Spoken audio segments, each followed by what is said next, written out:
என்ன சமூகம் நீங்க? தமிழ் சமூகம். தமிழ் சமூகமா? சமூகம்னு கேட்டிங்கன்னா தமிழ் சமூகத்தில் தான் இருக்கேன். எந்த சமூகம்ப்பா நீங்க? தமிழ் சமூகங்க. சமூகம்னா தமிழ் சமூகம். தமிழ் ஆள், நீ தமிழ் தானே? என்ன மாதிரி ஆளுங்க நீங்க? என்ன மாதிரி ஆளுங்க? மனுஷ ஆளு, மனுஷங்க. இதெல்லாம் பதிலா? ஏன் பதிலான நீங்க என்ன பொண்ணு கொடுப்பீங்களா? இப்போ நீங்கள் உங்க அடிபட்டு செத்து கிடக்குறீங்க. நீங்கள் அடிபட்டு செத்து இப்போ அடிபட்டு சாரிங்க தப்பாக நினச்சிக்காதீங்க. உங்கள் அப்பா கேட்கறதுக்காக தான் நான் சொல்கிறேன். நீங்கள் அடிபட்டு கிடக்குறீங்க அங்கே ரோட்டில்.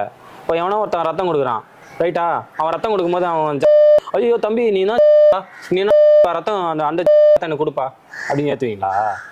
பா பேசுறது எல்லாம் நல்லா இருக்கலாம். எங்க சொந்தக்காரங்க பத்தி நான் தலை நிமிர்ந்து நிக்கணும்ல, எனக்கு தலை குணமாயிடும்ல. நீங்க கௌரவத்துக்காக வாழ்றீங்க, ஒரு மனசாட்சிக்காக வாழுங்க. கௌரவத்துக்காகலாம் தயவு செஞ்சு வாழாதீங்க. உன்னோட மனசை புரிஞ்சுன்னு வாழுங்க. என் கௌரவத்துக்காக தலை குனிஞ்செல்லாம் இருக்க முடியாதுப்பா. ஏங்க நாளைக்கு கேட்குறேன், நீங்க கஷ்டப்படுறீங்க வச்சு